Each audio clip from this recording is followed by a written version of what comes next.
Nothing short of apocalyptic. That's how wildfire conditions are being described on Australia's southeast coast.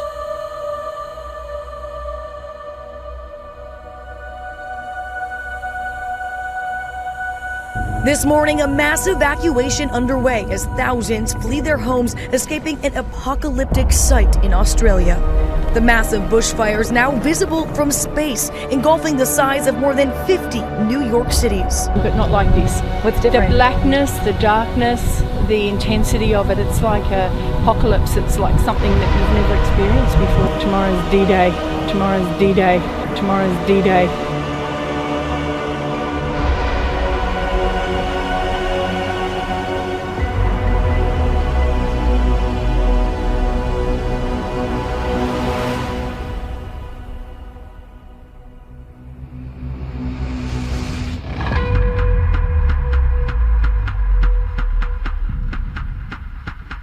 And we begin with that massive, deadly explosion rocking the capital of Lebanon. Look at that.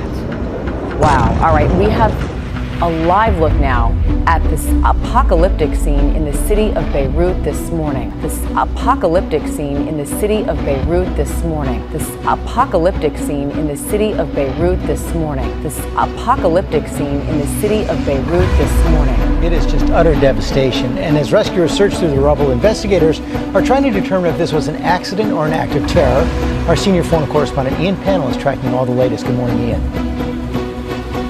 Yeah, good morning, George. Lebanon's begun 3 days of mourning after what can only be described as a national tragedy. You know, we're all struggling to cope with the pandemic, but Lebanon's also in the middle of an economic, health and political crisis when one of the biggest explosions ever seen erupts in the capital, Beirut. Oh my goodness. This is the moment the heart of Beirut was shaken to its core.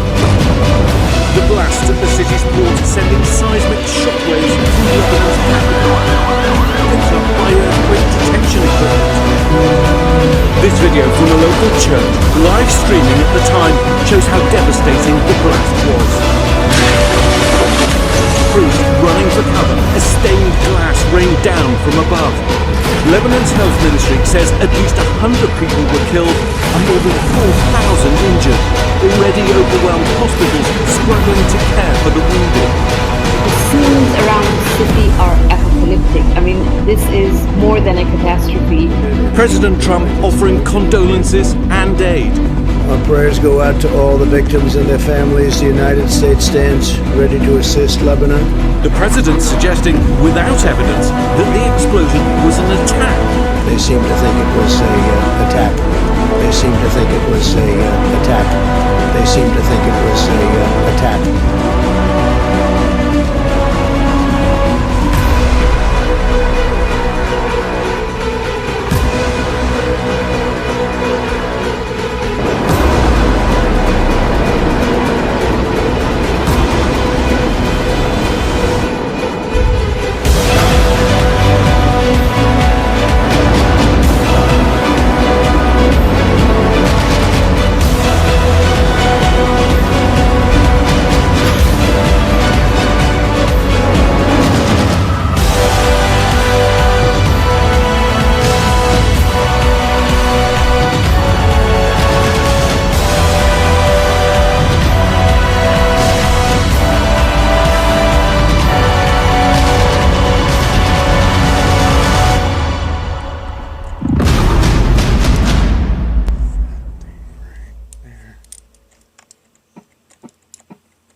The scenes around the city are apocalyptic. I mean, this is more than a catastrophe.